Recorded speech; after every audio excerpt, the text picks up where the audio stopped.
everyone, welcome to our ITEC124 group project.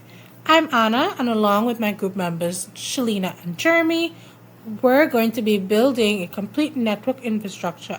We'll be integrating Windows Server 2022, Fedora Workstation 44, and Windows 8.1 into a secure domain.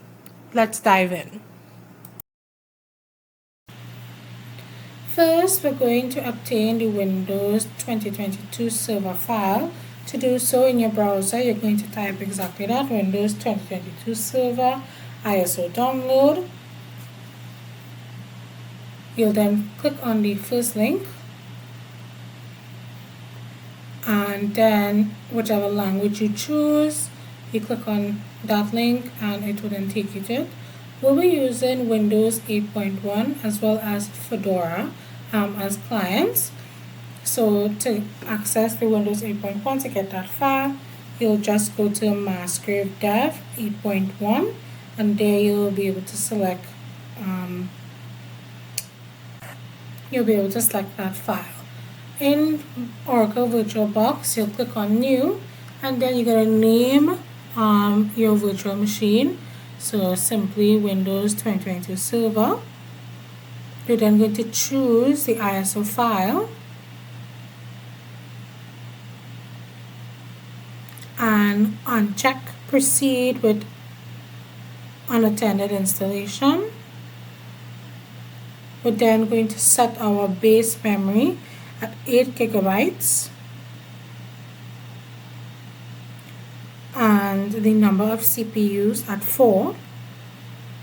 You're going to use the EFI, and then we're going to set the disk size to 100 gigabytes, and then finish, and then you're going to start the machine.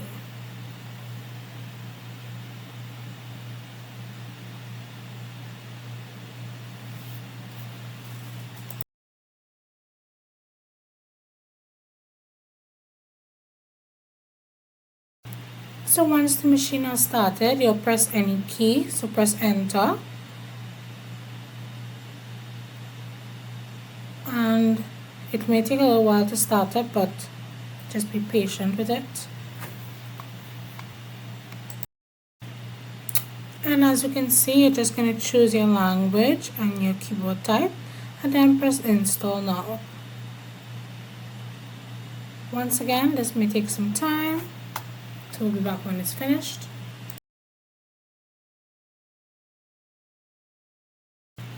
When prompted on the screen, you're going to select the Windows Server 2022 Standard Evaluation, the desktop experience version.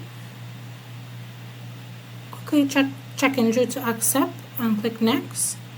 And you're going to do a custom install, as well as then choosing the unallocated drive. Click next and then wait for the install to finish.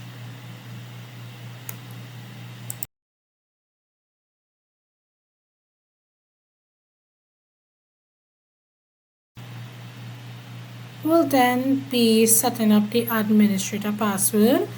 To keep everything simple, I would recommend having all your passwords be the exact same, just for ease of comfort, and so that it will be easy to know what your password is, and keeping it simple, having them all be the same. Now to enter, here you go into Input, Keyboard, and then select the Control-Alt-Delete, and now you'll be able to enter your password.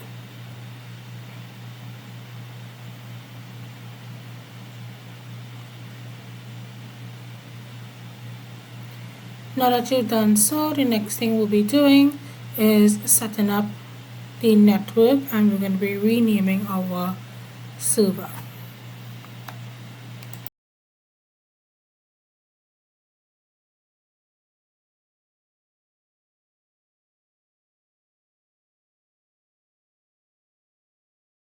When prompted, click yes to do you want to allow your server to be recognized by other computers. You'll click yes. I'm waiting for the server manager to open up. It usually opens up automatically each time. If not, head to the search bar displayed where you see type here to search and input or type, server manager.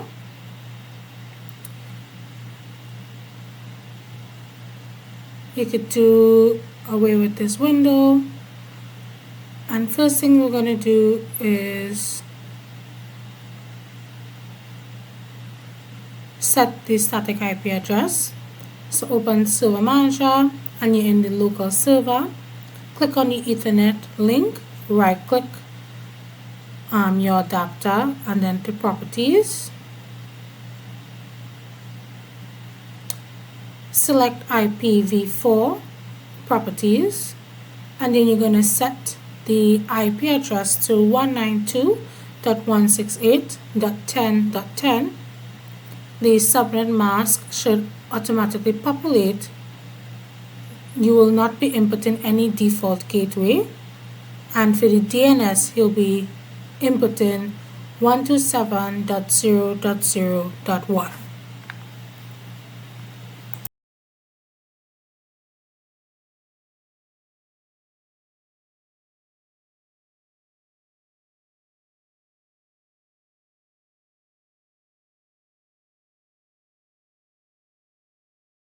Clicking on OK will now be renaming the server. Close. In local server, we're going to click the current computer name. So exiting out of this window. Local server, computer name. You're going to click on change and then name the server anything you choose to. I chose to name it SRV 2022 and click OK. And then you're going to restart the server and you'll be prompted to do so.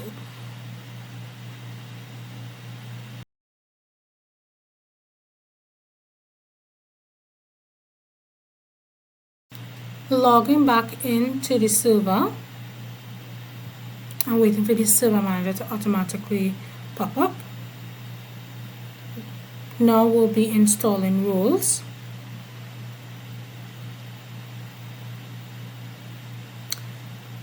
So in the server manager, you're going to click on, in the dashboard itself, you could click add roles and services, or add roles and features, sorry.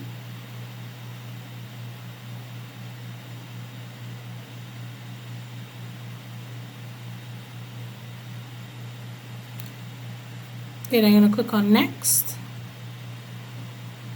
Next again. The server automatically pop up, so click next again. And here you'll check the boxes for Active Directory Domain Services and then click add features. The DNS server and then click add features, and then the DHCP server. Click and add features. So once you've checked those three boxes, click next to the remaining pages and then you'll click on install.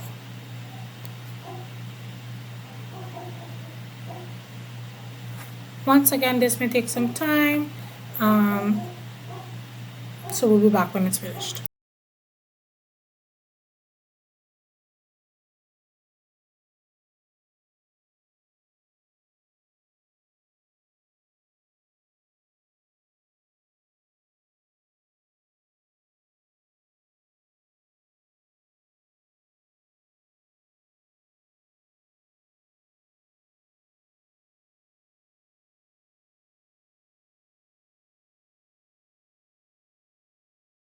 And once you see the little yellow triangle pop up by the flag, first you're going to complete the DHCP configuration.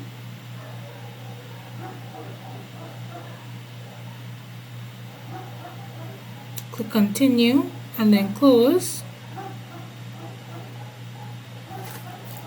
And then you're going to promote to domain controller. Clicking back on the flag, you'll see promote to domain controller. You're going to click on add new forest. And then you're going to choose a domain name. I chose ITEC124 local, and then click next.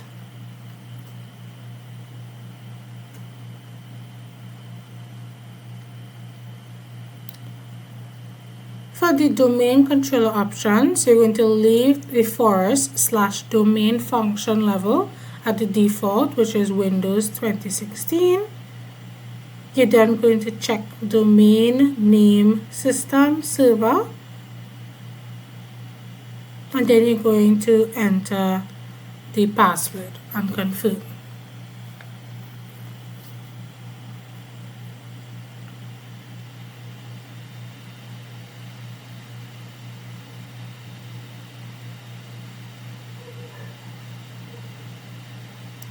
So leaving it at 2016, typing out your password and then confirming your password. Click next. For DNS options, click next. Ignore the warning about the delegation. And the add options, the net BIOS domain name should be ITEC124, or it will automatically be filled with whatever you had placed before. You're then going to click next. The paths, you're going to leave the default and click next.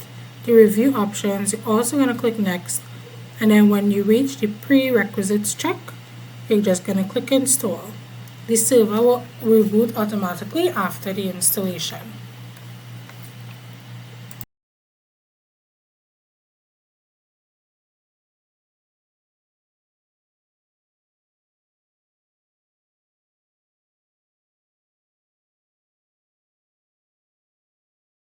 Sign in back in after the reboot. We're now going to create organizational units and users. So after the login and opening the server manager, you're going to go to the tools, which is on the top right, and click on Active Directory Users and Computers.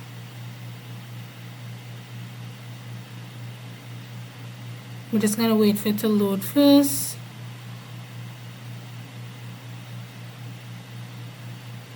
When you see those blue lines going across, that means it's loading.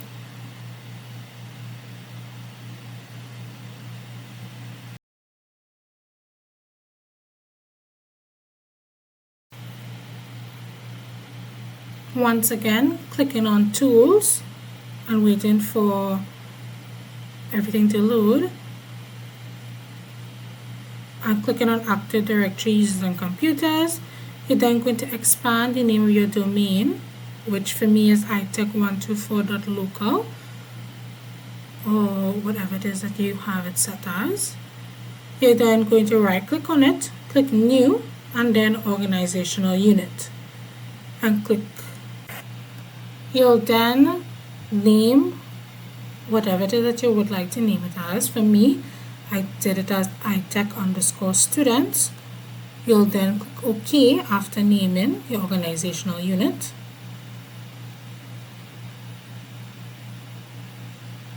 You can uncheck or leave check the protect from deletion. We're then going to create the user account. So expanding the itech124.local or whatever your domain is, you're going to look for that organizational unit that you created, which was ITEC students for me, whatever it is for you.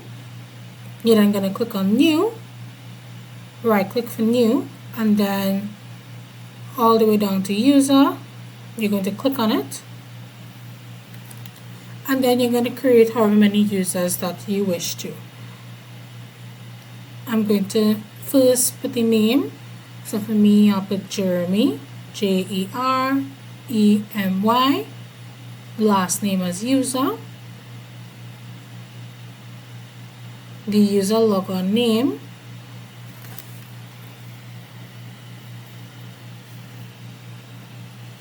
I'll just put as Jeremy as well.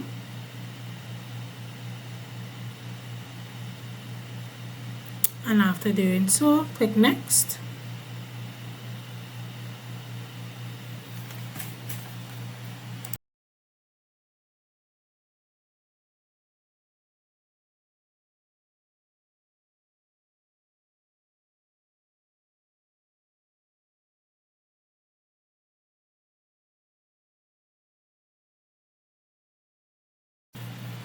After clicking next, you're going to input the password. I chose to keep it simple, using the same password for everything. Ensure that you uncheck user must change password at next logon. And what you could do is password never repeats. You could check that. You're then going to click next and finish.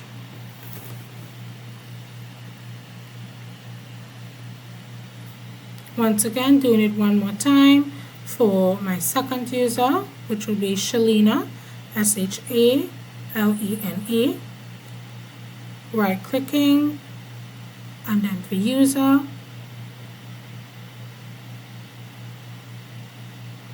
I put the last name as user as well.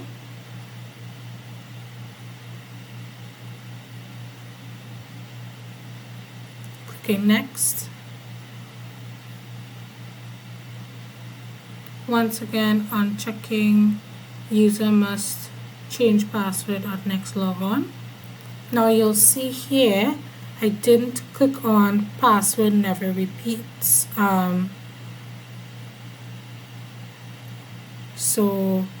Password never expires, sorry. So now I'll show you how to do that outside of the setup.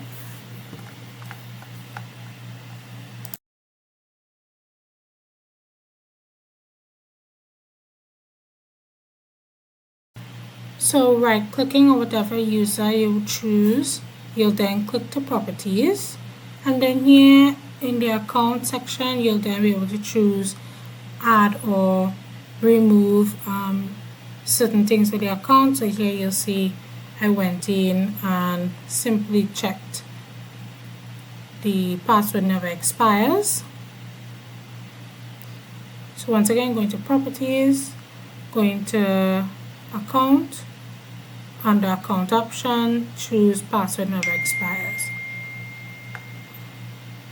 and then click OK and apply.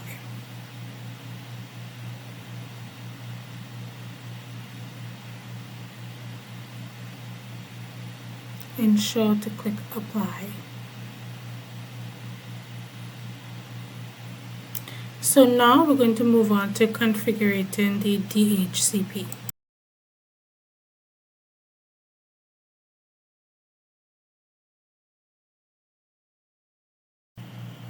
Back to the Server Manager dashboard page, you'll then click on Tools and then DHCP and expand your server, which for me will be SRV-2022 ITEC124.local. You're going to right click on the server name and click Authorize.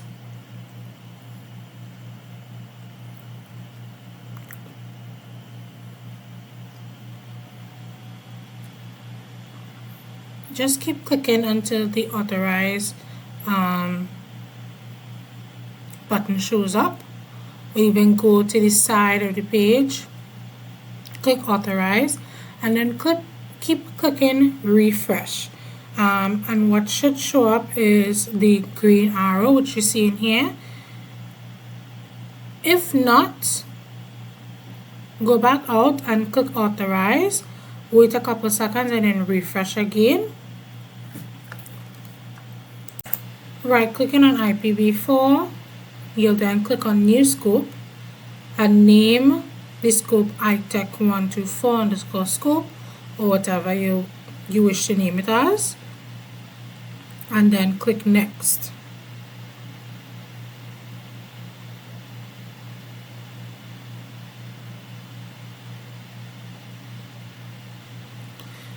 You'll then set your IP range, the start at 192.168.10.50, the end at 192.168.10.100. The subnet mask should automatically populate and it will be 255.255.255.0 should it not, and you need to input it yourself.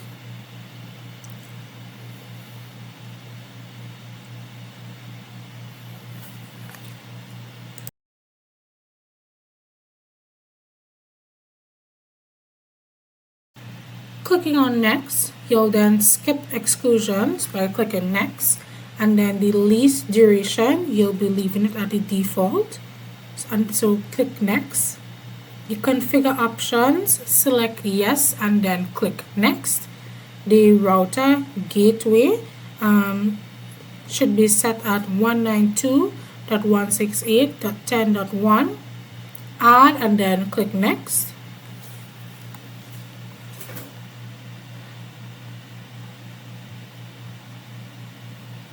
Once again, it will be 192.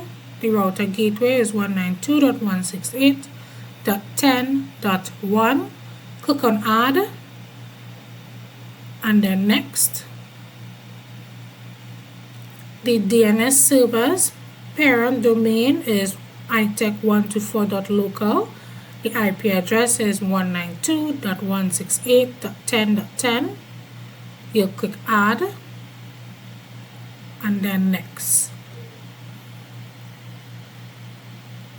You'll then skip the wins and next. Activate scope.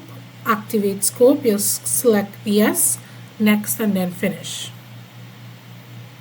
Now we'll be setting up the Windows 8.1 computer, and it will be one of our client computers.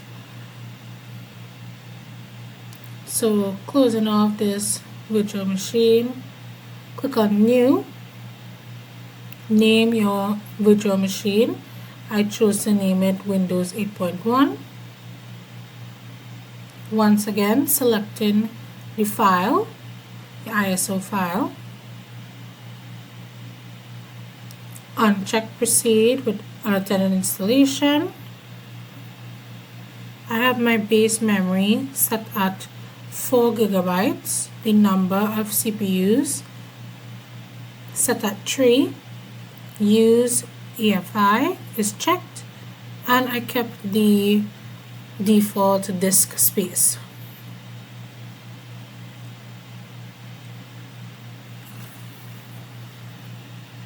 So starting the computer.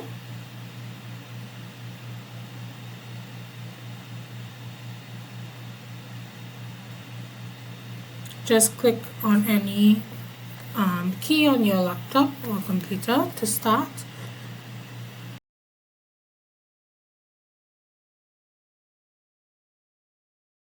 And while that's loading, I'll just quickly add one more user here on my server.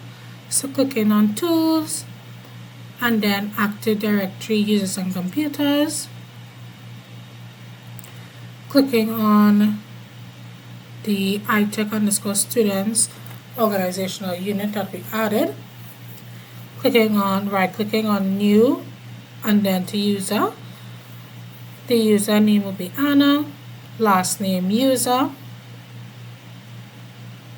I'll just put Anna as the logon name.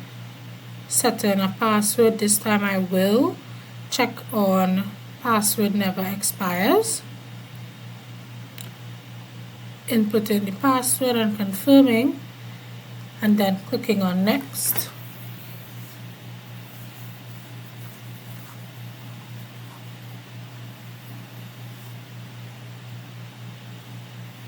And finish. We'll now jump back on to the Windows 8.1 setup.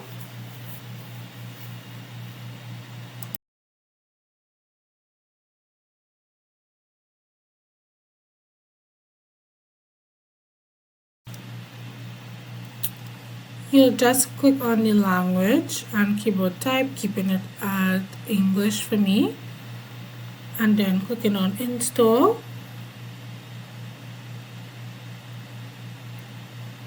Now you don't have the product key, but the website as to where you'll be getting the Windows 8.1 file, be able to download that file, it does have the keys available there. So what you're going to do is choose between which one. We are going to be using the Windows 8.1 Pro version. So all you need to do is exactly what you're seeing, the code /keyb there. You're going to just input that into where they're asking you to do so for the Windows setup. After doing so, click Next.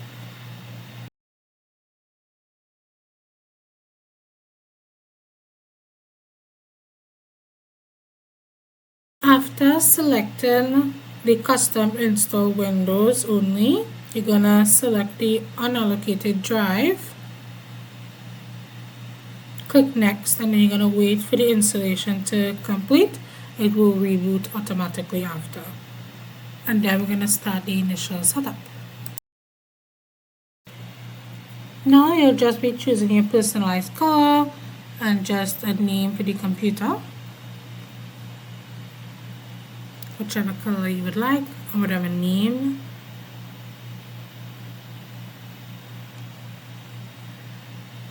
You're going to create a new account, and then you're going to click on selecting a local account. For the local account, you could choose it to be anything that you would like, whatever name you want. So click on Customize. You're going to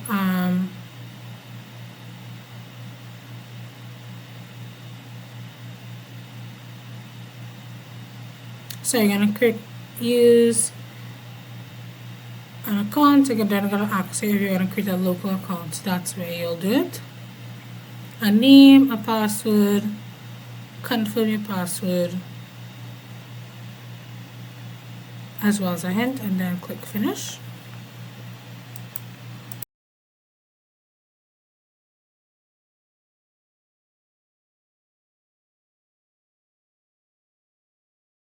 So now we're going to set up the network configurations. So here on the screen, you're going to click on the Windows icon, and in search, you're going to type this PC.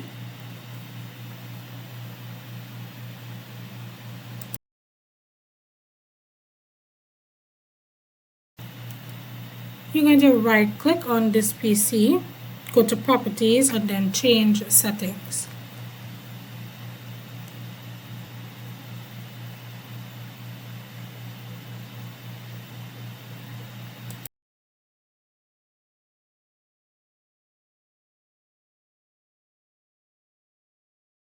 However, if you're like me, I'm having some issues finding that link to click. What you're going to do is press the Windows key and R on your keyboard, and then type ncpa.cpl. Then you're going to the control panel. You're going to right click on Ethernet. Then go to Properties, select Protocol version 4, click on Properties there as well, and you're going to set the DNS to 192.168.10.10.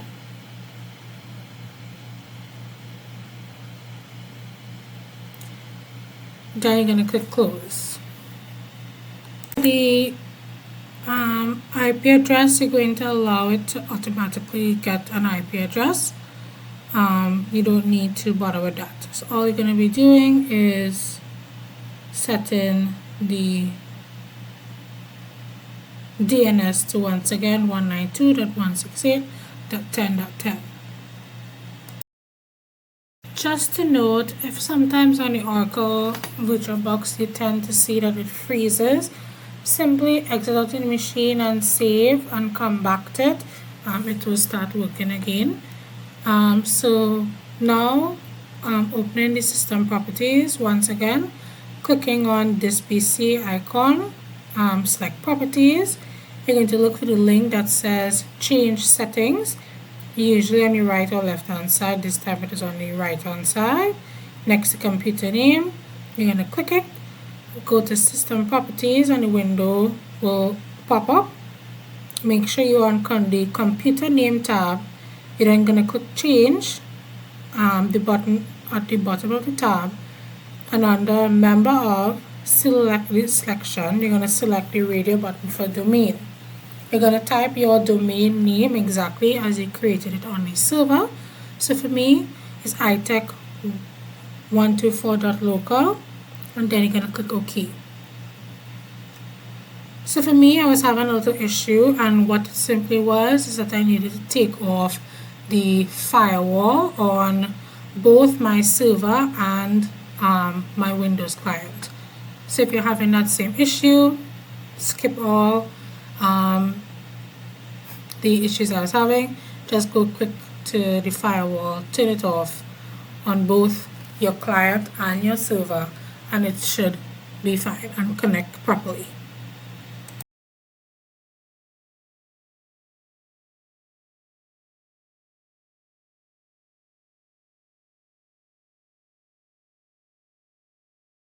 Also ensure that both your server and your Windows 8.1 computer client are on the same network, the internal network, so make sure you set it properly for both. And after doing so, you'll see I was allowed to then input the username. The username is administrator. It will always be administrator. So type in that in and type in the password that you created for your server or your domain, when you were setting up your server. Once again, keeping it simple and easy. If you leave all the passwords the exact same, you'll never run into an issue when it comes to knowing what the password is. It will always be the same thing. You'll be prompted to restart the computer, and we'll be back.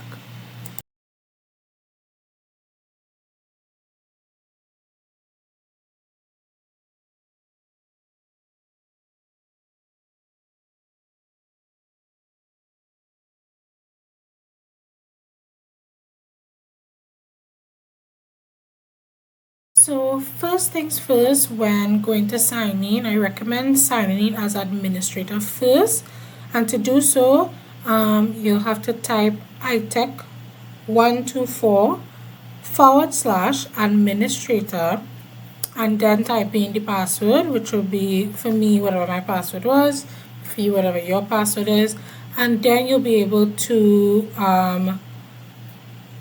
then you'll be allowed to log in as any other client. So in this case, Jeremy or Shalina.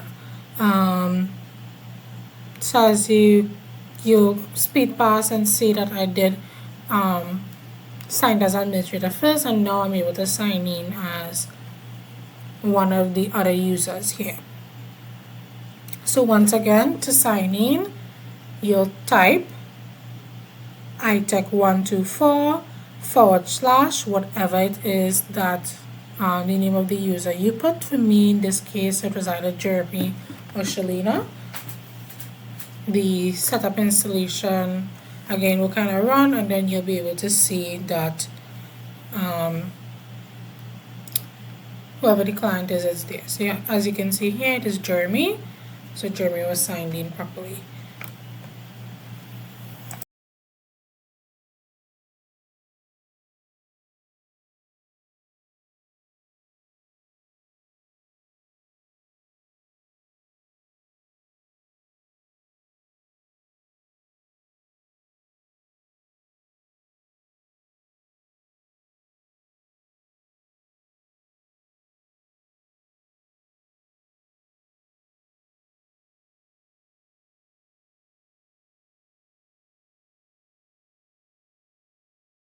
So now going into the CMD, just to showcase, so you could see that this is the user logged in here.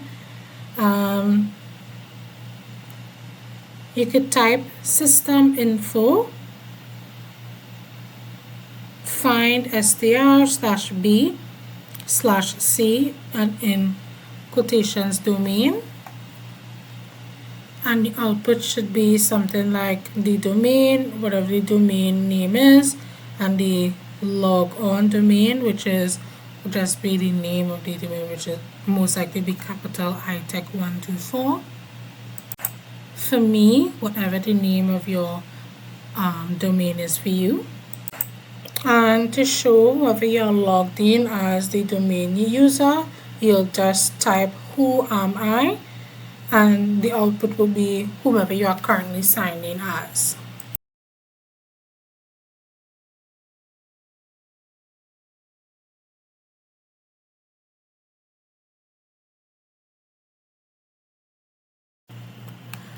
Moving on now, we'll be trying to install the Fedora Workstation 44. So in your browser, you'll type exactly that, Fedora Workstation, ISO download. Then you'll choose your download type. I chose the Intel and AMD 8664 systems, the ISO files that you're trying to download. So I have it already. Now in the virtual Oracle VirtualBox, you'll then name your virtual machine, choose your file, and check proceed with unattended installation.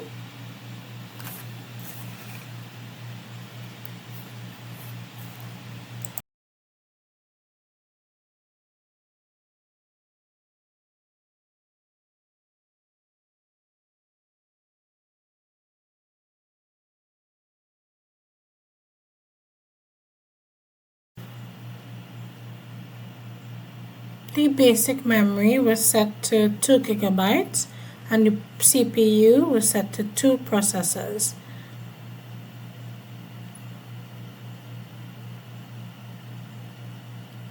Well, actually I then decided to increase it to 4 just because I had the space on my machine. You'll then click the use EFI, and I'm going to change the hard disk to 40 gigabytes. We'll then start the machine, the virtual machine.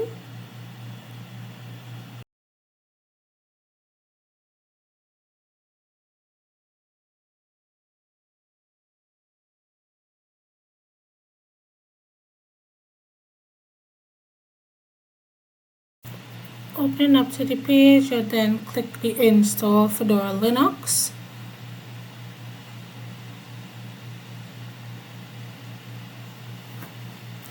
And we'll wait for that to install and we'll be back.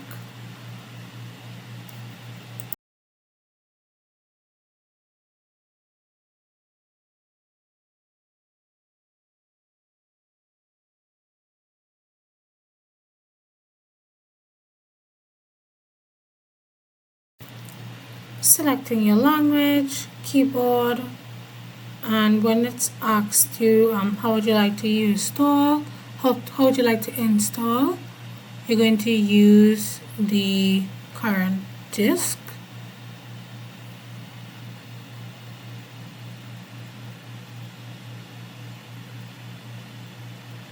You're going to just skip past the encryption.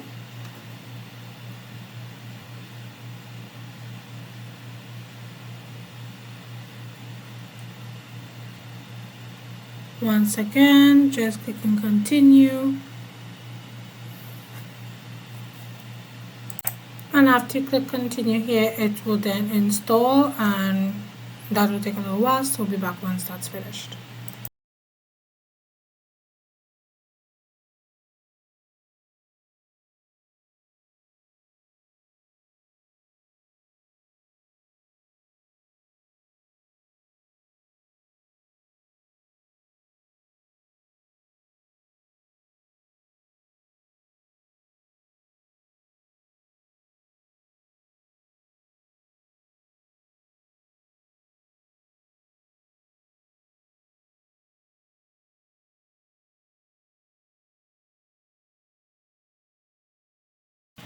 So now you're going to go into the terminal, and to do so you're going to click on your Windows key, and then in the search bar you're going to click on write terminal and then click on the terminal icon that pops up.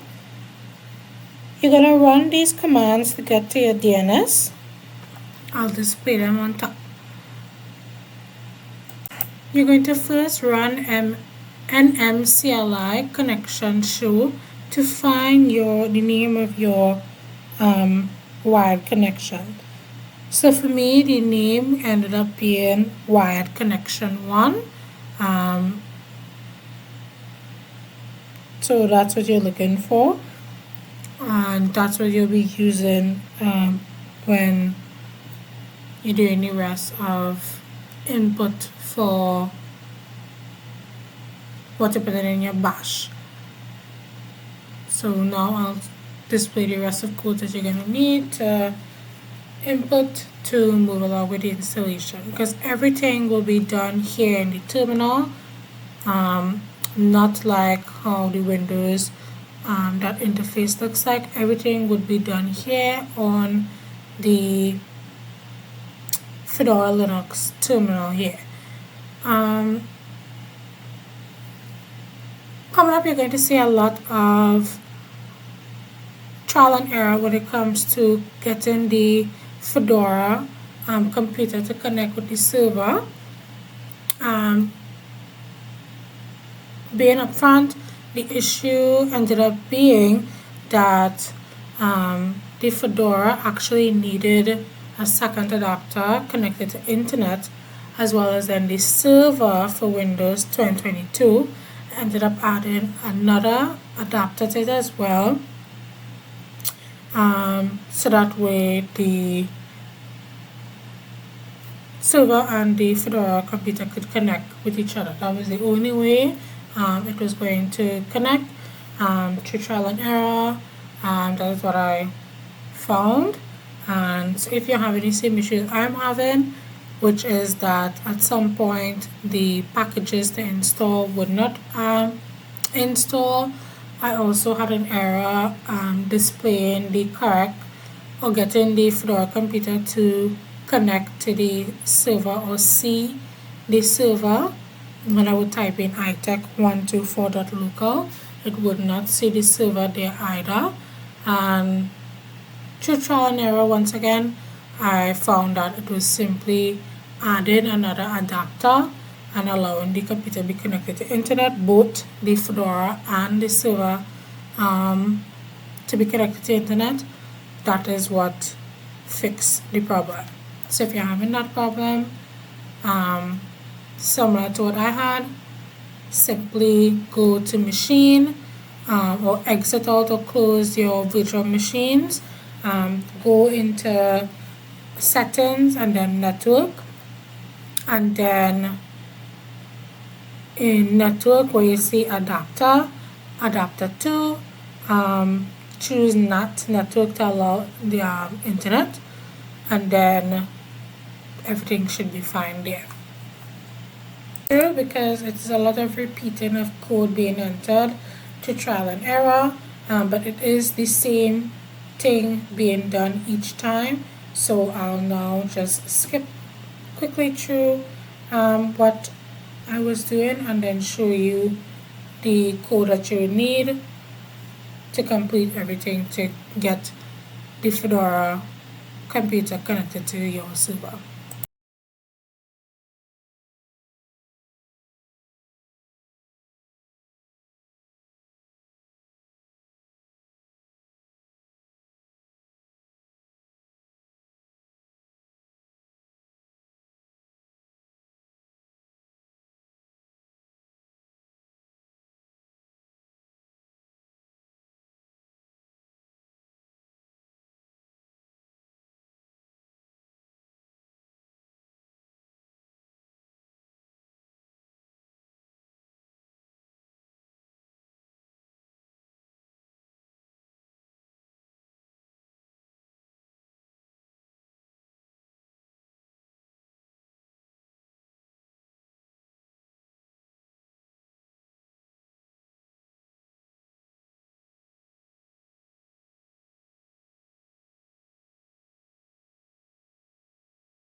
For the official setup for Fedora and Linux, you're going to first go to your Windows server, settings, and then network. As you can see, the adapter 1 is on the internal network. What you're going to do is add adapter 2, attach to NAT, ensure the virtual cable is connected, and then click OK. You'll then start the server. For Fedora 44, you're going to do the same thing.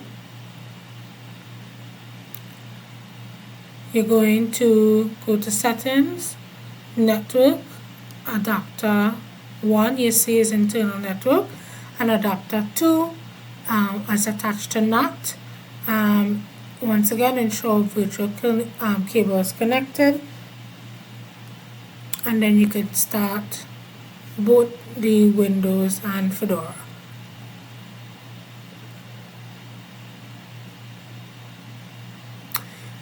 In the server, we are going to configure the DNS forwarders. So to do so, first log in into the server. Type in your password.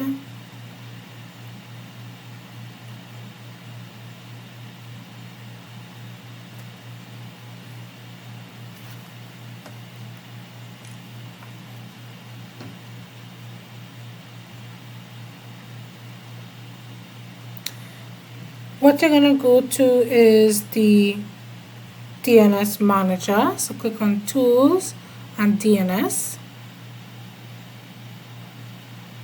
You're going to go to the Forwarders tab by clicking on the SRV 2022, and then you're going to right click on it and go to Properties.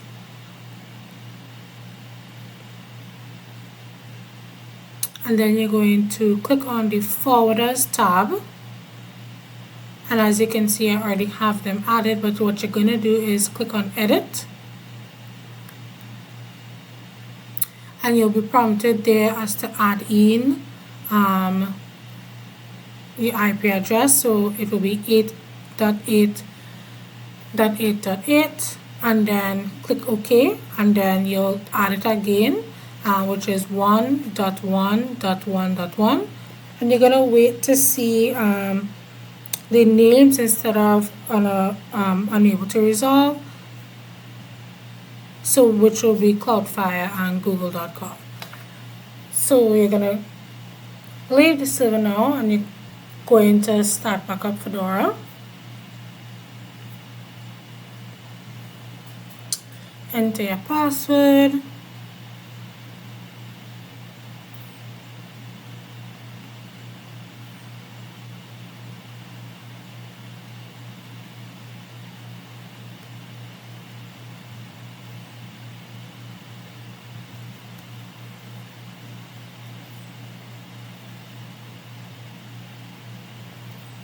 To enter terminal, you're going to click on the Windows key on your keyboard and then type in terminal. Open terminal. So first you want to identify the network adapters. So you're going to type in IPADDR show.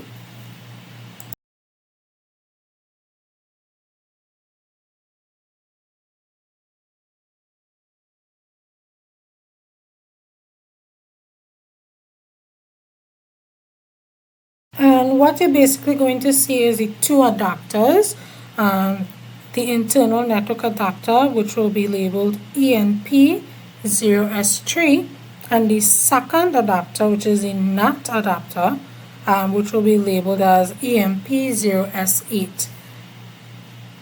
And then you're going to find the connection name.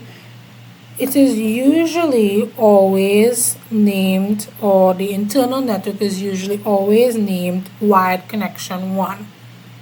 But to do so, just to check to make sure, in the terminal you're going to type nmcli connection show, and here is where you'll be able to see, you'll see wired connection 1, which is the ENP0S3. That is your adapter 1, which is what you want to take note of, and the wired connection 2 is simply just the NAT connection. So taking note of wired connection 1, you're then going to configure the DNS for the domain joining. So in the terminal now, you're going to type sudo nmcli con mod wired connection 1, which is what it should be, but if it is not, for whatever reason, you're going to add whatever your connection name is, space IPv4.DNS in close quotation marks 192.168.10.10. So this is for to set DNS to Windows Server only for the internal adapter. You're then going to type sudo nmcli con mod wired connection 1 IPv4 ignore -auto -DNS space yes. And as you'll see here, these are the codes that you're going to be inputting here.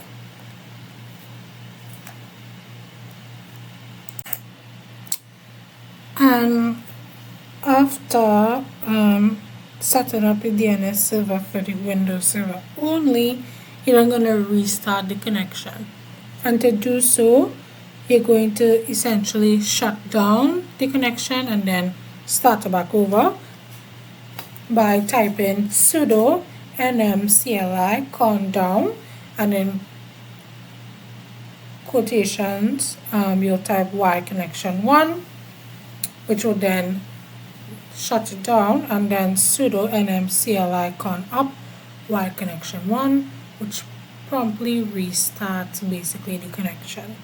And then you're going to verify the network connectivity, and to do so we're going to test the internal internet basically via the NAT adapters. So we're going to do it for adapter 1 and adapter 2.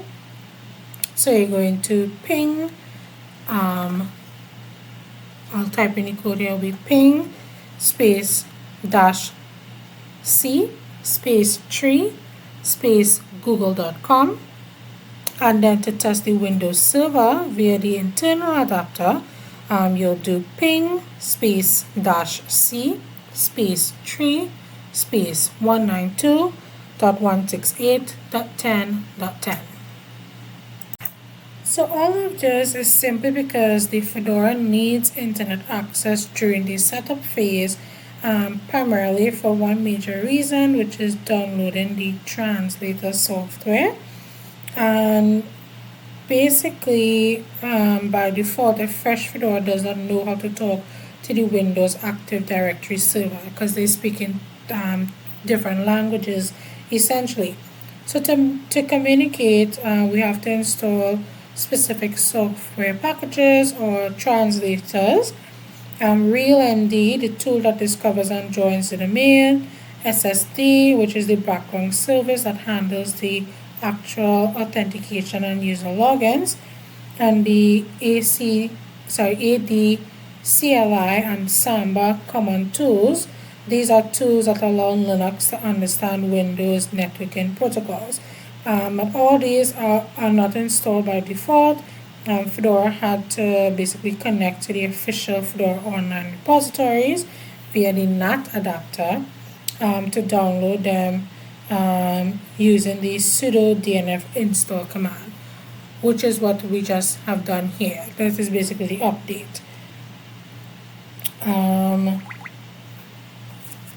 So yeah, now we'll move on.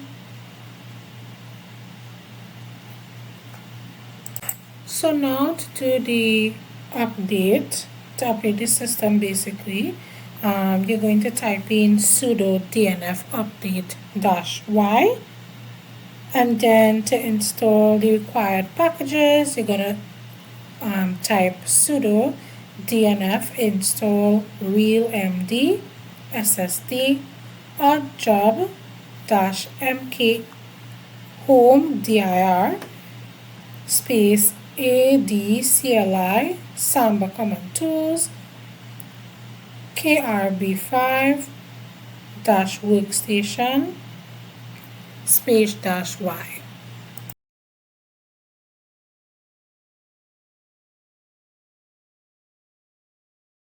Wherever prompted, the password that you're basically inputting is the password that you use when you set up your Fedora. Once again, keeping all the passwords the same will ensure that whatever time a prompt comes up for a password, the password is the same, which means everything will run smoothly. Once again, the packages are the required packages are installed, so this will take some time once again. And now we're back. So now we're going to discover and join the domain. So to do so, in bash you're going to type sudo realm discover whatever the name of your domain is. For me, it was ITEC124.local. So your expected output is to see the real name, which is supposed to be ITEC124, whatever your domain name is. The domain name configured should be no. The server software should be Active Directory, and the client software is SSD. And now you want to join the domain. So to do so, you'll type sudo realm join -U administrator and whatever the name of your domain is. Once again, for me it was ITEC124.local. And when prompted for the password, you're going to enter the password for your domain. Once again, hoping that you kept the passwords all the same. The password should not change, or if you did, you type in the password for your actual domain.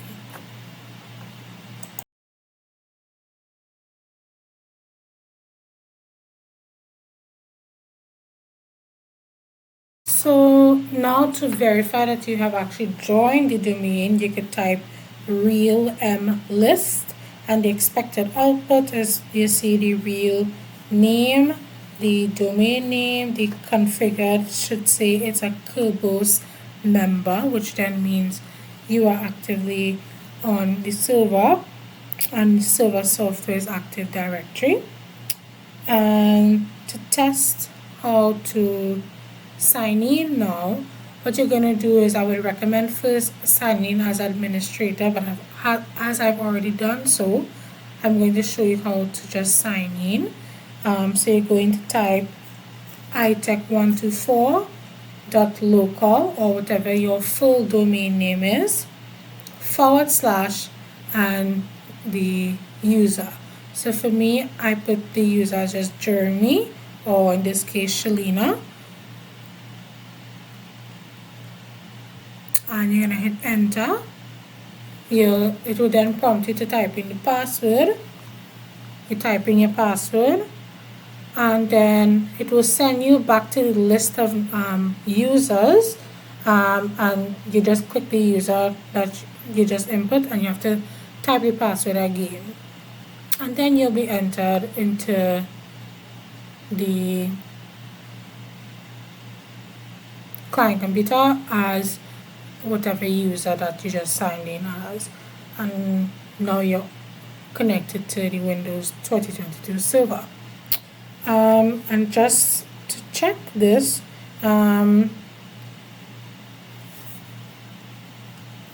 what you see here where it says account action required, just ignore that. You are signed in, and we'll show it here. So what you're going to do is, once again, click on the Windows key and type terminal.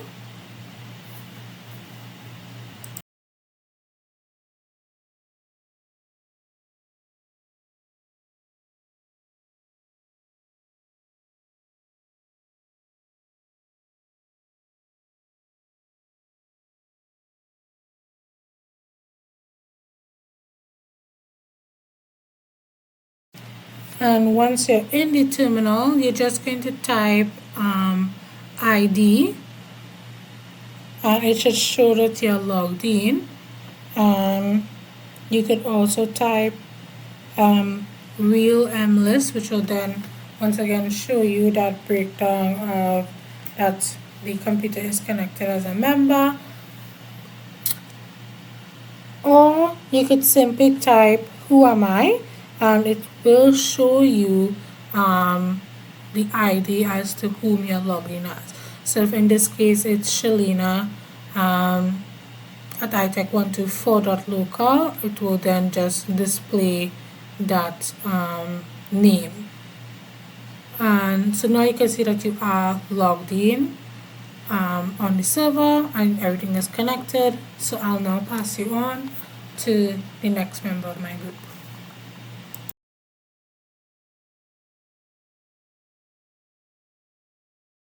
Hello, I'm Jeremy and I will be presenting Section 3, which covers Windows Deployment Services, System Backups, as well as Section 4, which covers the Internet Information Service web server.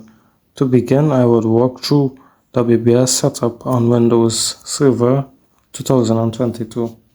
First, I would start the server by pressing the green Start button above.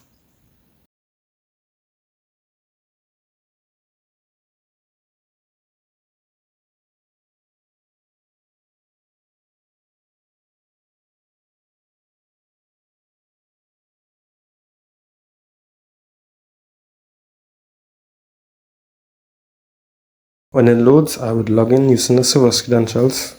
Then I would install WDS, which is a server role used to automate and deploy Windows operating systems over a local network using PXE-boot.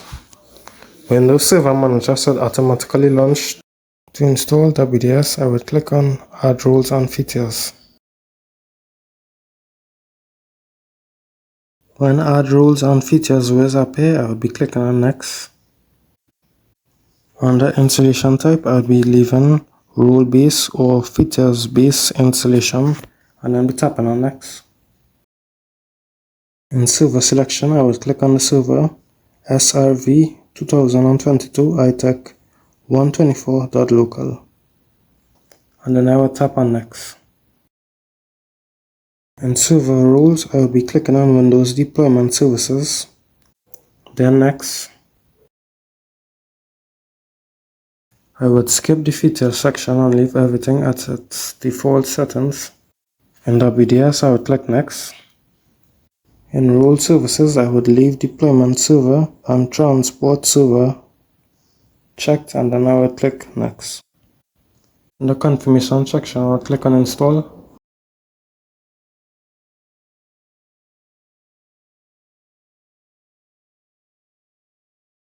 When it is completed, I would click on Tools above and then I would navigate to Windows Deployment Services.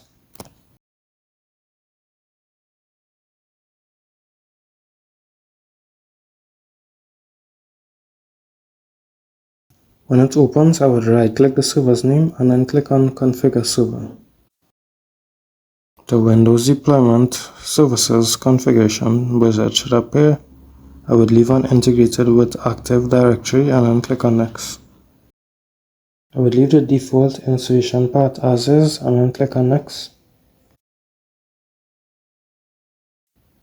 When proxy DHCP server appears, I would click Next.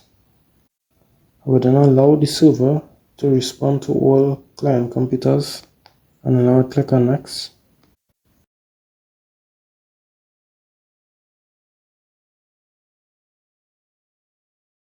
Next, we'll be deploying our images.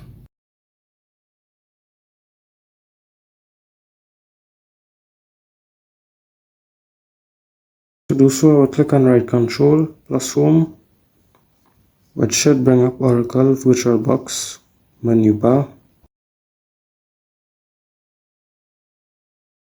Then I would go to Devices, Optical Drive, and insert Windows 8 ISO file.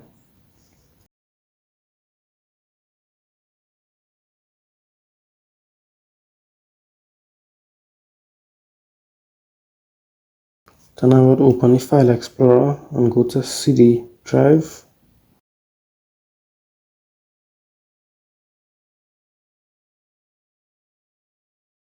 Then Sources. And locate both boot.wim and install.wim. Then I will be adding these files to its corresponding folders. To do so, I would right click on boot images and then click on add boot image. Then we try to locate the file by clicking browse. Right next to the file location search bar. Then I would go to sources, then boot.wim. Then click on next. Then I would name the image Windows 8.1. Then next again to skip the summary. Then finish. I would repeat the same process for install images.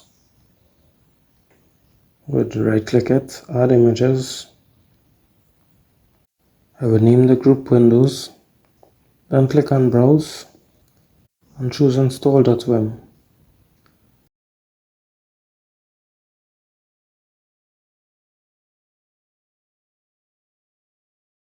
Then next. I would use the default name and description and click on next again.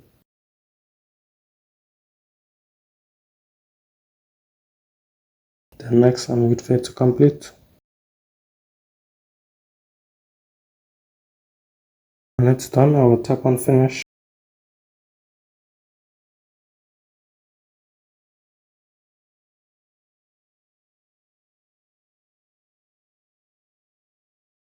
Now we would back up Windows 8 client.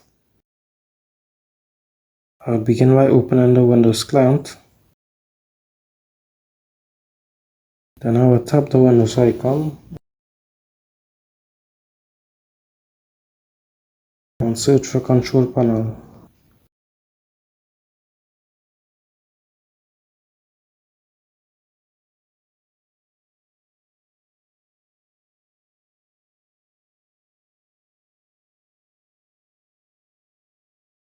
I will navigate to System and Security, then File History.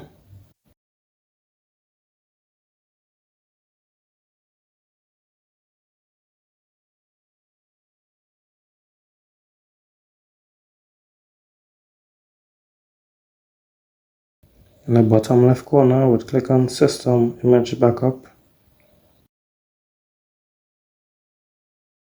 and then type in the username and password.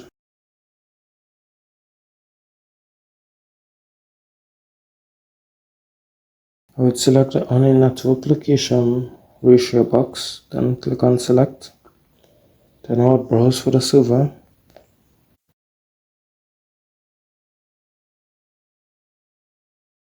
It should ask for my credentials once again.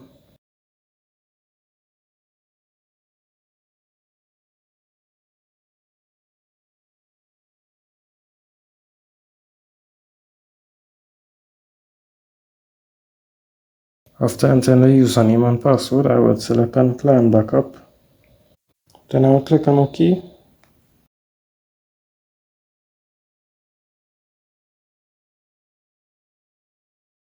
Then enter the username and password. Then I will click on OK once again. Then I would start the client backup.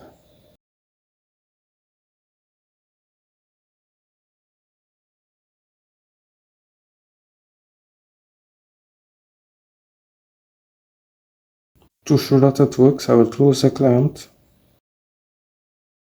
In Oracle VirtualBox, on the storage optical drive, I would insert the Windows 8 ISO file. Then I would start the client and click on the escape key to enter Oracle VirtualBox Boot Manager.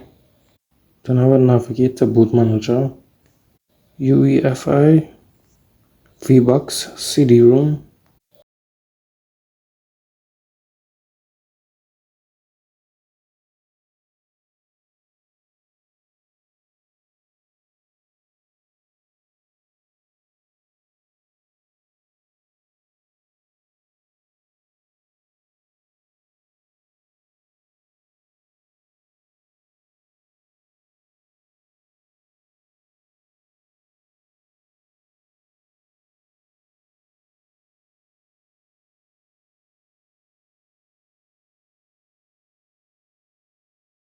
When the Windows setup appears, I will click on Troubleshoot, then Advanced Options, and then System Image Recovery.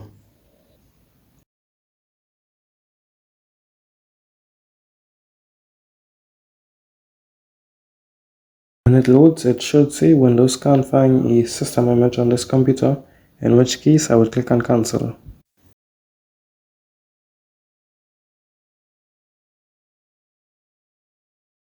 Then I would connect to the network.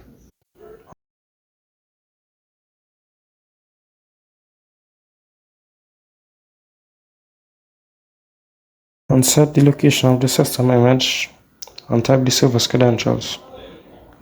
And then click on OK. It should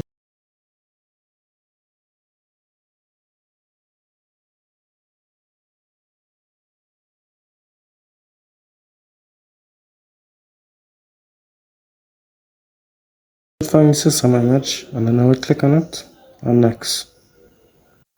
I would select the date and time of the system image to restore, and then I would press Next, then Finish.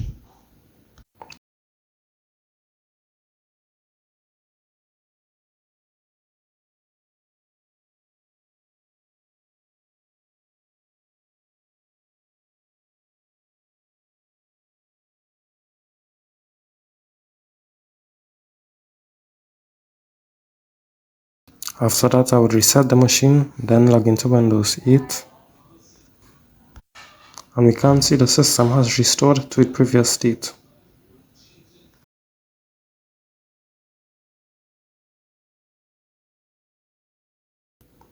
For Linux, I would use a tool called TimeShift.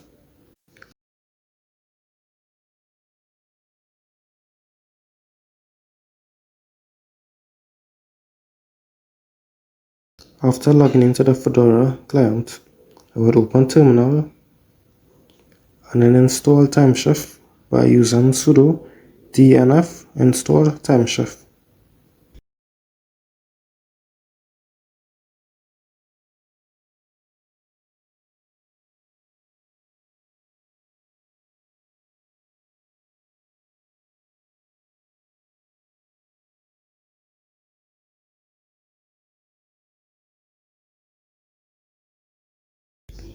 Next, I would launch a tool, then select RSYNC as the snapshot.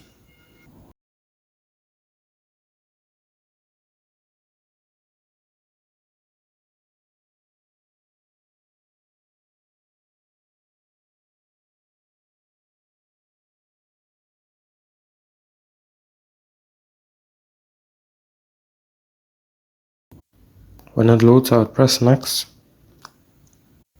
and leave Schedule Snapshots disabled. Then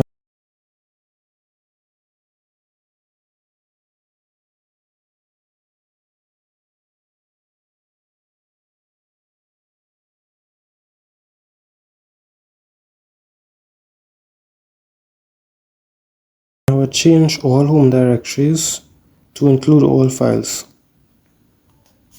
and select Finish.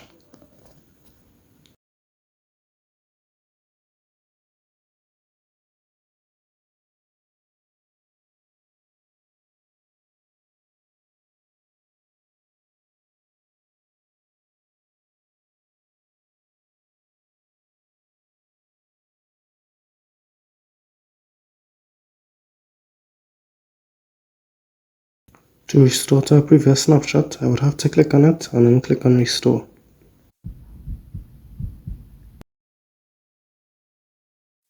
Moving on to section 4, we would configure our web server.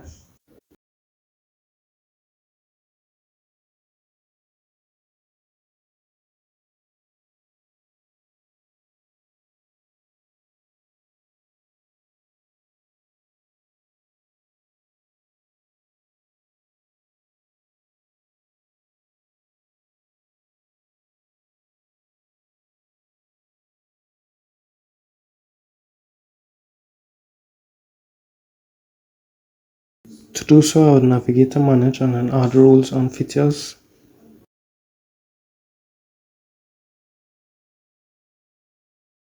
Now before you begin, I would press Next. I would leave installation type as role-based or feature-based installation. Then I would select the server.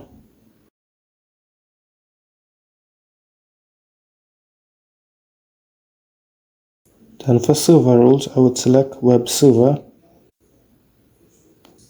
I would skip the feature section, and then press on next, and then begin the installation.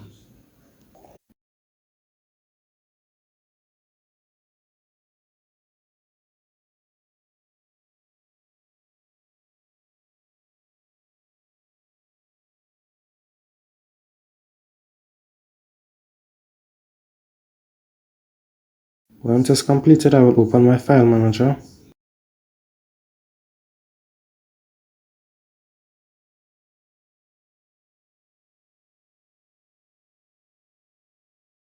And then copy the HTML file, which is name index, to www root within inet pub.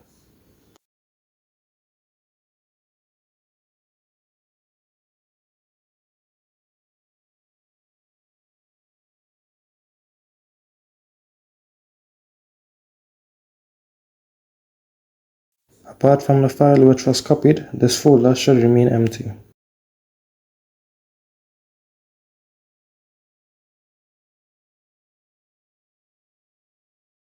Now for the bindings, I would return to Server Manager, then navigate to Tools, then Internet Information Services Manager.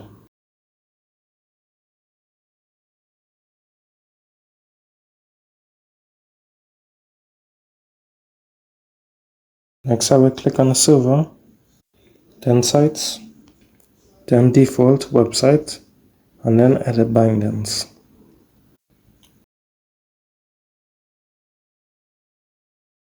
I would edit the hostname to www.itec124.local and then save it by pressing OK.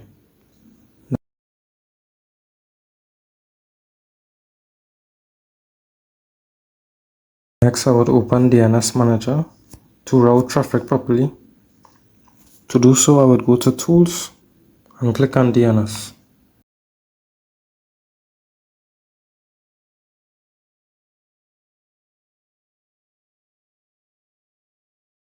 When it loads, I will click on the server's name. Then I expand the forward lookup zones. Then click on ITEC124.local. Next I would right click and click on New Host. Then I would name it www. Then enter the IP address.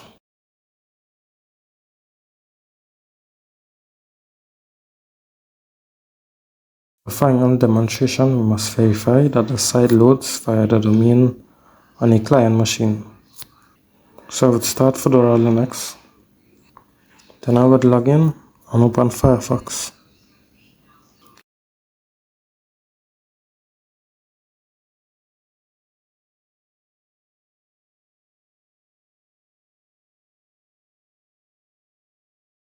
In the address bar, I have typed http://www.itec124.local.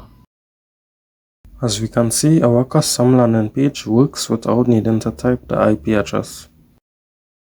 Next, we will cover a VPN server on Windows, the setup and configuration of Exchange Server, and Microsoft Defender for Endpoint. Hello, in section 5 we are demonstrating the installation and configuration and testing of a VPN server using routing and remote access service on the Windows server. So here I'm going to go into Add Roles and Features,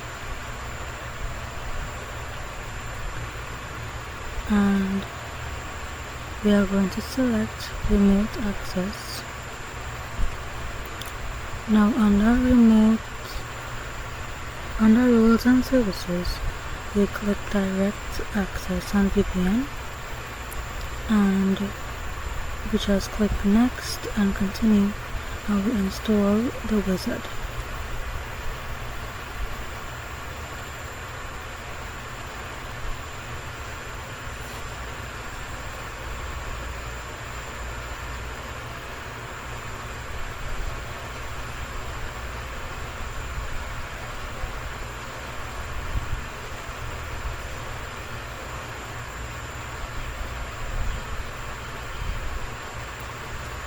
remember to add features, and we're going to select routing.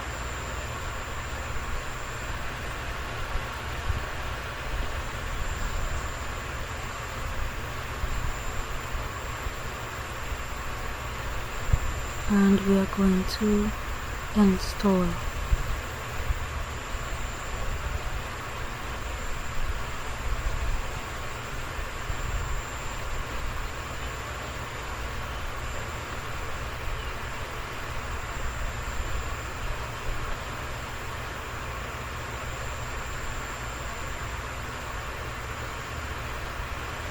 Now it will take a while for the installation to complete.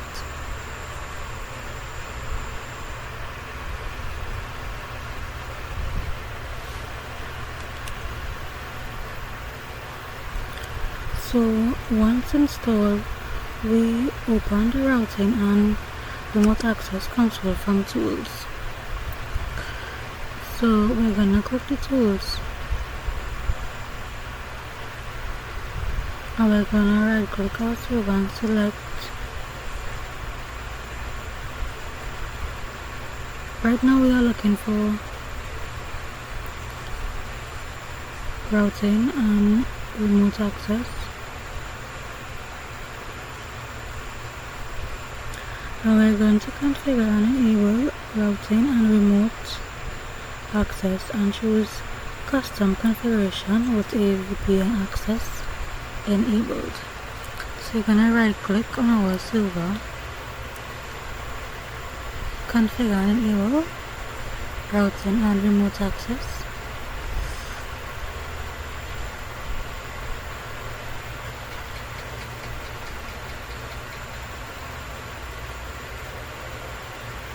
And be sure to select the custom configuration with the VPN access enabled.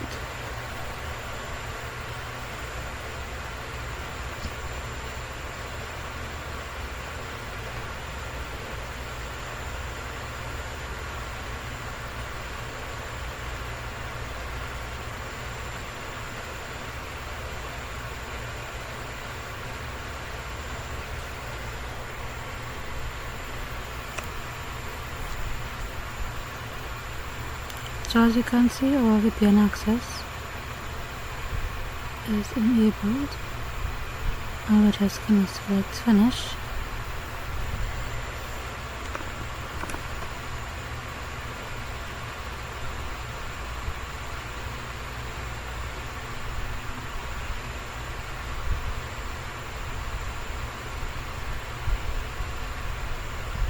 Now you want to be sure to right click and go to all tasks. So next, under the server properties in the IPv4, we configure a static IP address. All VPN clients receive valid internal IP addresses upon connecting. We also ensure our domain user has VPN dial-in permissions, enable and inside directory users and computers. So firstly, we're gonna input a IP address into our server properties.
So after we click OK,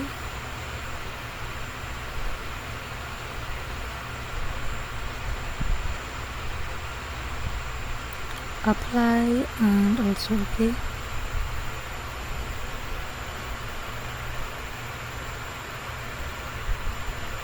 Now we right click on our server name and we are going to go to all tabs and we are going to restart the root and remote access files. So now here on our client machine connected to an external network, we open settings,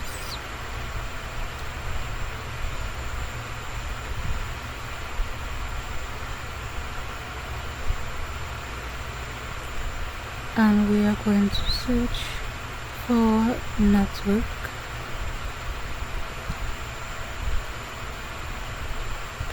and sharing.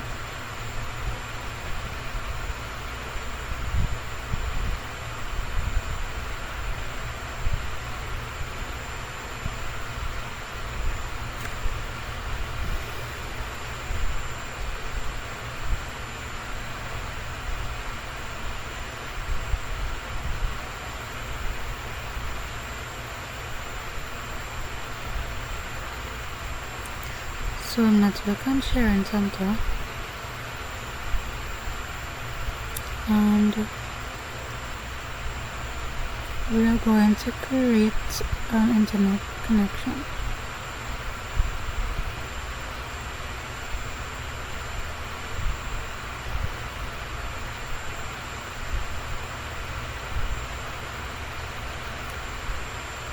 So we're gonna select use internet connection VPN, and I'll also select I'll set up a internet connection later. I made a mistake and clicked the first option, but be sure to select the second option, and this will forward you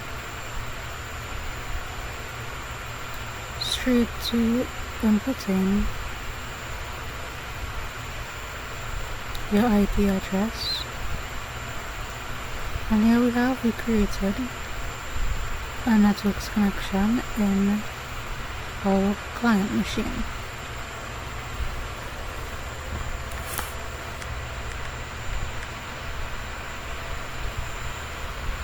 So we're going to input the information.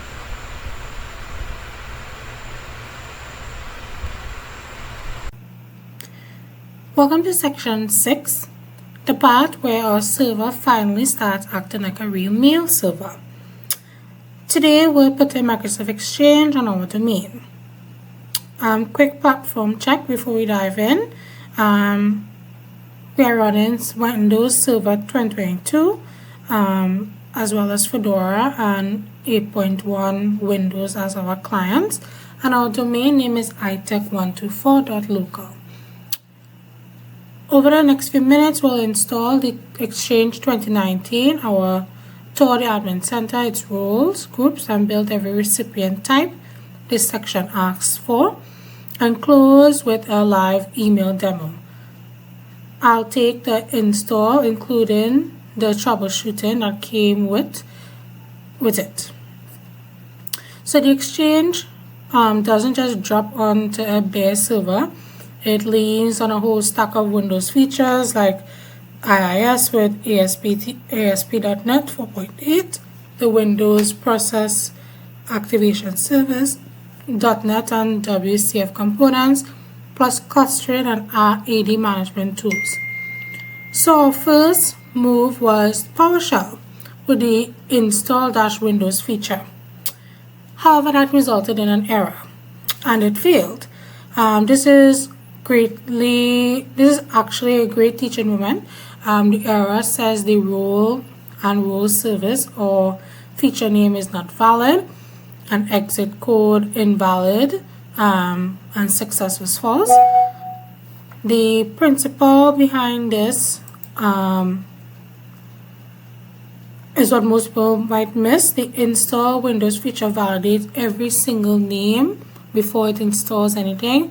So one bad name in the list and the whole command aborts and nothing gets installed. So again, we tried with smarter filtering script. That failed as well, and it said the argument is null or empty because pasting or typing a long multi-line script through the VM console corrupted the text and our variables never really populated. So we stopped guessing, and then to diagnose it, we tried to give a clean command, give the OS caption and count the available features. The answer was that the Windows Server 2022 standard evaluation, the correct and approved OS, as well as 263 features, meaning the features were stored perfectly and healthy. The server was never a problem. The correct pasting of the text or the text itself that was input was just wrong.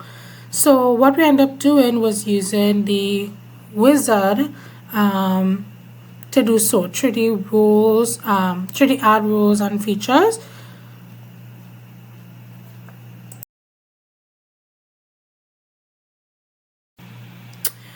So here, we put the mouse back in charge as I said, and through the add rules and features, we installed web server IIS with exactly the rules Services Exchange needs, the ASP.NET 4.8, the IIS API extensions and filters, the authentication modules, dynamic compression, request monitoring, the IIS 6 compatibility pieces, plus the .NET and WCF and RSAT features.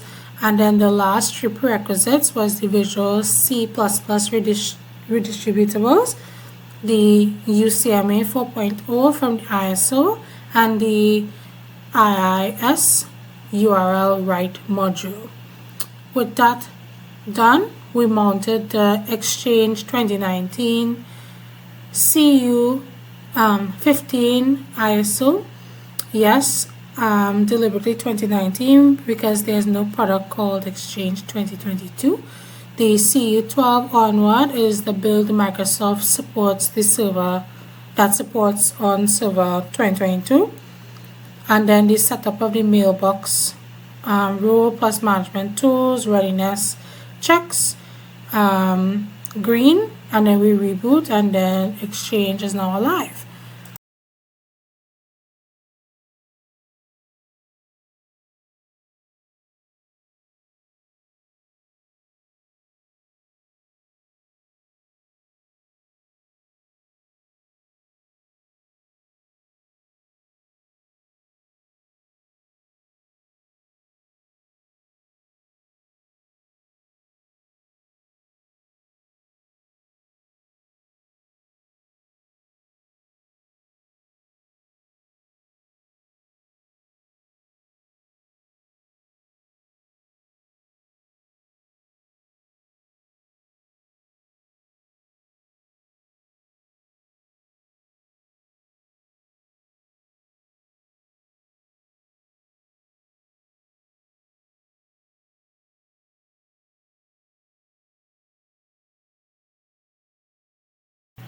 When doing the first install of the Exchange 2019, an error was being produced, and what simply it was that I did not have the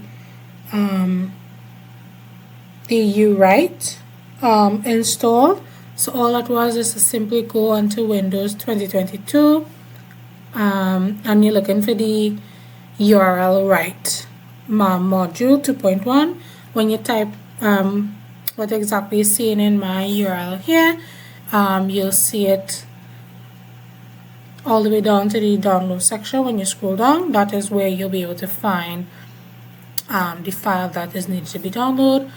You download right there, run it, and then going back to start over the install for the Exchange 2019, and then you'll be fine.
Once again, after the setup was complete, the signing in part also, an error was happening when it came to the sign in section. It just kept saying the 500 error. So basically, to trial and error, it kept coming up time and time again.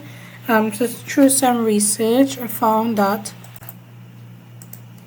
simply resetting the IIS was basically what it is that needed to happen.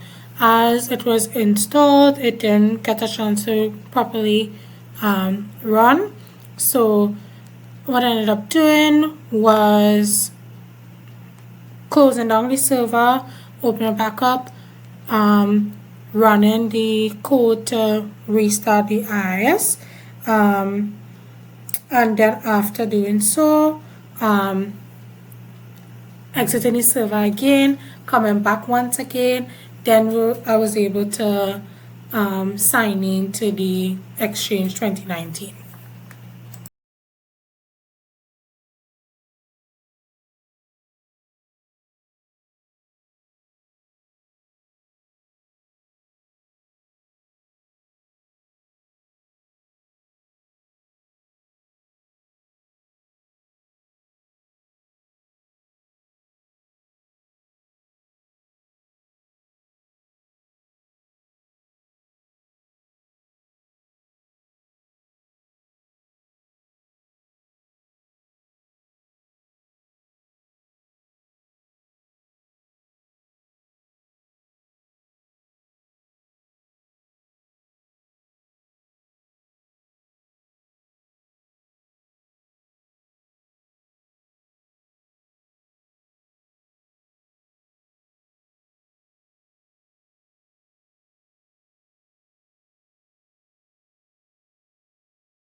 Signing into our domain admin account, the first thing this section asks for is role groups. And this is where the Exchange security model shows itself. Exchange uses role-based access control, RBAC. Administrators don't get role permissions, they get membership in role groups. Under permissions, you go to admin roles, then you can see them, organization management, which effectively runs the whole Exchange organization, and recipient management, limited to creating and changing recipients. Least privilege administration built in.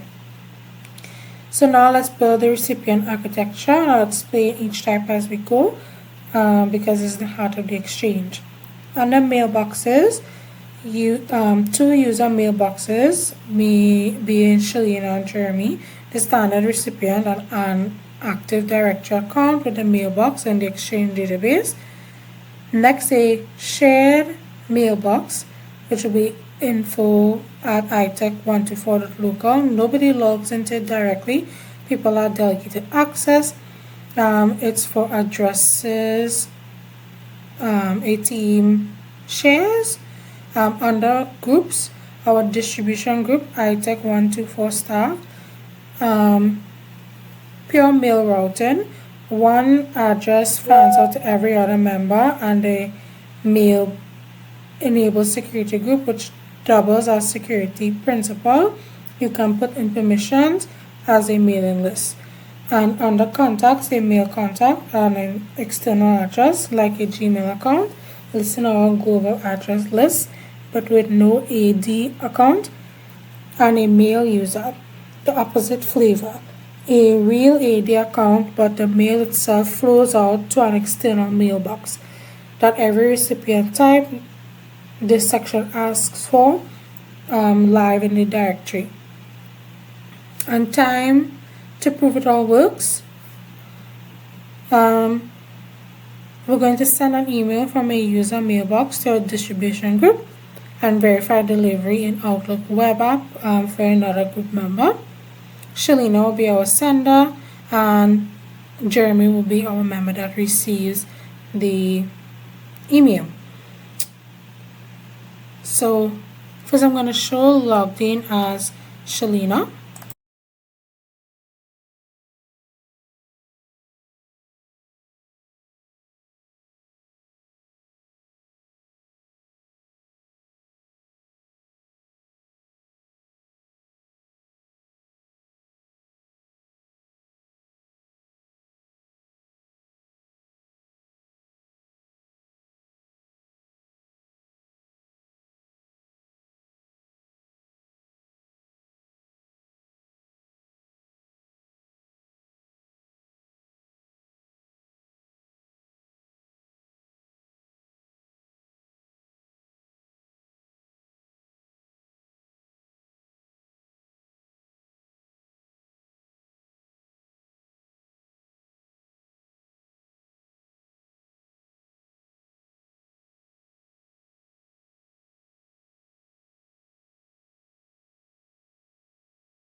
Once again, logged in as into the OWS Shalina, the new message addressed to the group, subject section 6 demo, we'll then send that, and now to the other side, we'll logged in as Jeremy, and in the inbox we can see that it is presented here and arrived in real time. Opening the header confirms that it was addressed to the distribution group and delivered into the mailbox. That's the full path verified. User mailbox, exchange transport to the group expansion, and into the members OWA inbox exactly as asked for.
Hello everyone, in this section of our project, we will be demonstrating Microsoft Defender for Endpoint, covering machine onboarding, EDR configuration, and a live stimulated threat detection.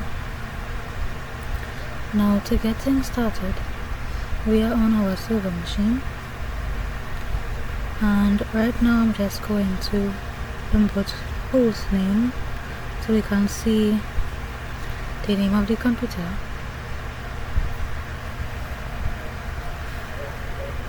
and just to be sure that our information is correct, we are checking off the IP address, the default gateway or DNS server. We are just checking for the basics.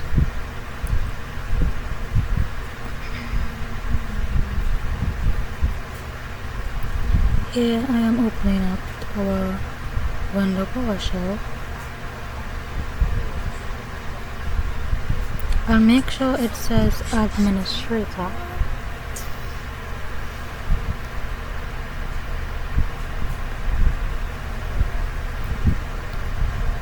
Now, right now I am checking to make sure that our antivirus is enabled and our protection is enabled, and this is what we want. We want it to be enabled.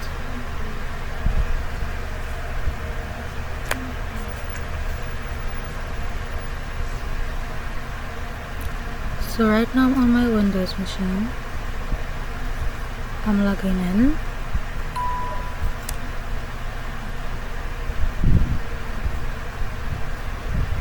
and we're going to go into our control panel, and we're going to search up for Windows Defender.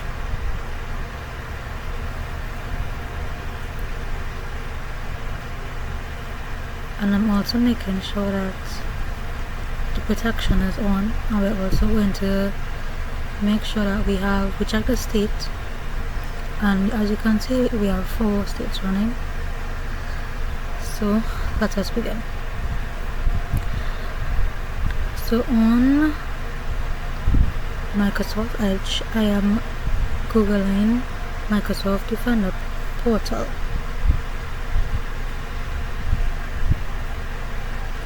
When we open Microsoft Defender, we're going to go into our navigations, and we're going to go into settings.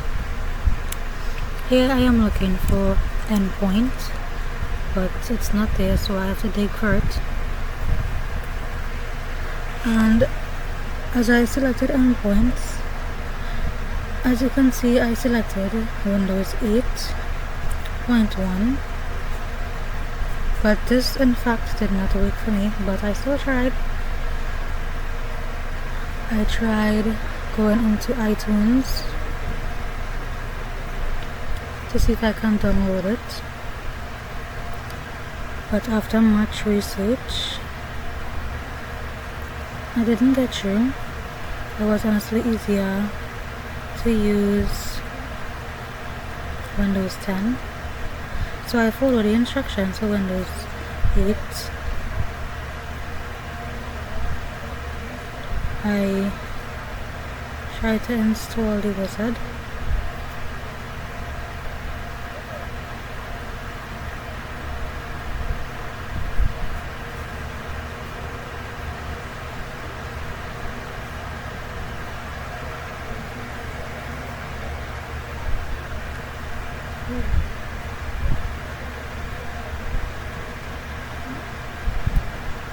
It is a lengthy process, but just be patient, it takes time.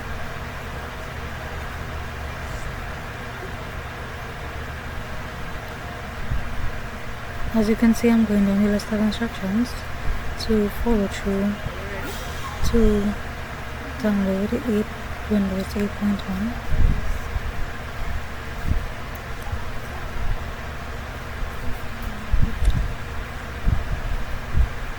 Now, for our onboarding requirements, we configured a continued or target system to the Microsoft Defender portal.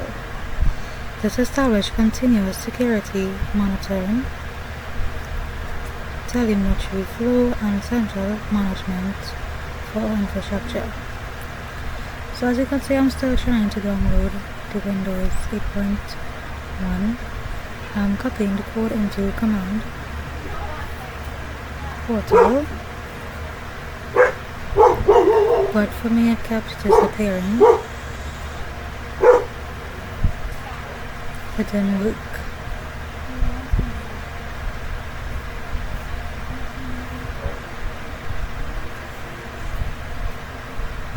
So at the end I chose to download Windows 10 and 11, and the steps are pretty basic. The instructions were very clear. After I downloaded the zip file, I extracted all of the files and I saved it in a document. I saved it in downloads because I knew that would be easier for me to find.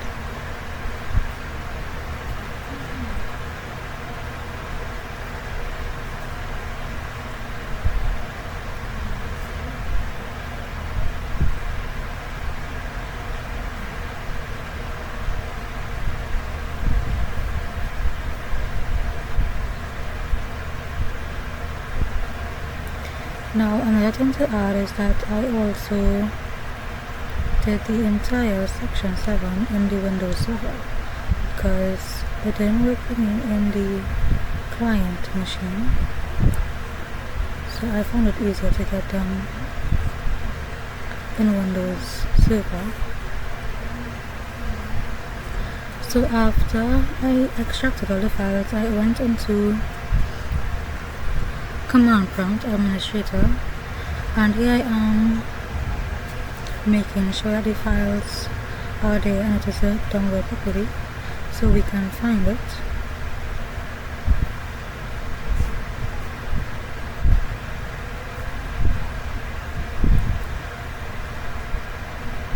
And we did succeed.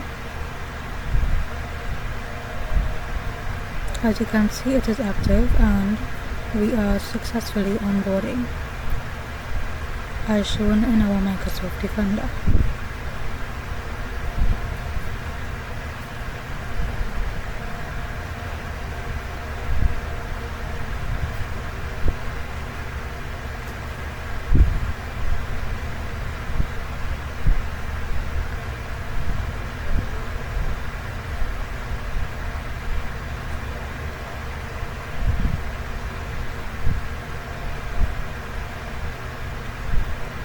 So right now we are executing our official Microsoft Defender EDI test script.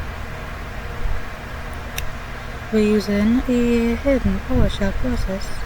The script safely simulated an attack scenario and by downloading a test executable invoice to trigger security telemetry. So as you can see, we are following the steps to our EDR test. I actually had to run this code in PowerShell. We did everything else in command prompt, and then the final code we had to run in PowerShell. It's gonna take a few minutes, but we're gonna go back into our Microsoft Defender and we're gonna go into license and alerts. And as you can see, we are successful. Now finally we navigate to the security admin portal under license and alerts as shown on the screen. The system successfully flagged the behavior in real time, generating a incident title, extraction incident on one endpoint. Opening the incident details, we can see the attack story, the technique profile indicating meticulous use of PowerShell, and complete configuration that our endpoint detection and response defenses are finally operational. So as you can see, I am just showing the final steps of our very successful EDR test.